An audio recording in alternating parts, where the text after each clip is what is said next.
మన రక్షకుడైన యేసుక్రీస్తు నామములో అందరికీ వందనాలండి.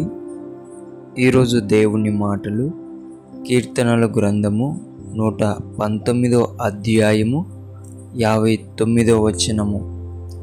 నా మార్గములు నేను పరిశీలన చేసుకొంటిని, నీ శాసనముల తట్టు మరలుకొంటిని.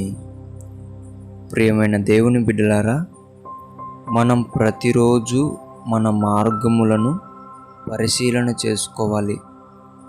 దేవుని ఆజ్ఞల ప్రకారం మన మార్గములు నడిపిస్తున్నామా, జీవిస్తూ ఉంటున్నామా, బ్రతుకుతూ ఉంటున్నామా అనేది ప్రతిరోజు పరిశీలన చేసుకోవాలి. ఇక్కడ భక్తుడు కూడా ప్రతిరోజు ఆయన మార్గములను పరిశీలన చేసుకొని ఏదైతే దేవుడిచ్చిన ఆజ్ఞలు ఉంటున్నాయో ఆ ఆజ్ఞల వైపు మరలుకొంటున్నానని చెప్తుంటున్నాడు. దేవుని బిడ్డలారా, ప్రతిరోజు మన మార్గములు కూడా పరిశీలన చేసుకొని దేవుని ఆజ్ఞల ప్రకారం మనం జీవిస్తున్నామా లేదా అని జాగ్రత్తగా భయముతో ఆయన తట్టు మళ్ళీ ఏం చేయాలా? తిరగాల.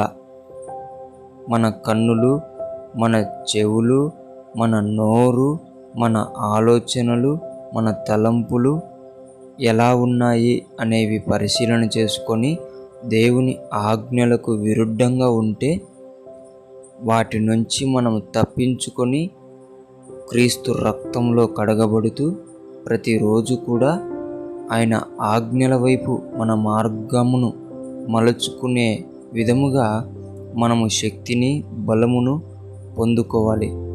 ప్రార్థన ద్వారా దేవుని మార్గాలకు మనం దగ్గరవ్వాలి. అందుకే దేవుని బిడ్డలారా, ప్రతి ఒక్కరూ ప్రతిరోజు మీ మార్గములు, మీ ఆలోచన, మీ తలంపులు, మీ చూపులు, మీ నడవడిక, మీ ప్రవర్తన ప్రతిదీ కూడా సరిచేసుకుంటూ దేవుని ఆజ్ఞల ప్రకారం దేవుడు మీకు ఇచ్చిన జీవితాన్ని మీరు జీవించాలని దేవుని పేట మనవి చేసుకుంటూ ఉంటున్నాను. దేవుడు ఈ మాటలను దీవించునుగాక. ప్రార్థించుకుందాం. మహాపరిశుద్ధుడైన మా తండ్రి, నీకు వందనాలయ్యా. మా మార్గములను మేము పరిశీలన చేసుకొని నీవిచ్చిన ఆజ్ఞల వైపు భయముతోనూ ప్రేమతోనూ తిరిగి మా జీవితాన్ని నీ ఆజ్ఞల తట్టు తిప్పుకొని జీవించే బిడ్డలుగా మమ్మలను నీవే దిద్దమని, సరిచేయమని యేసు నామములో అడుగుతూ ప్రార్థిస్తున్నాం తండ్రి. ఆమేన్.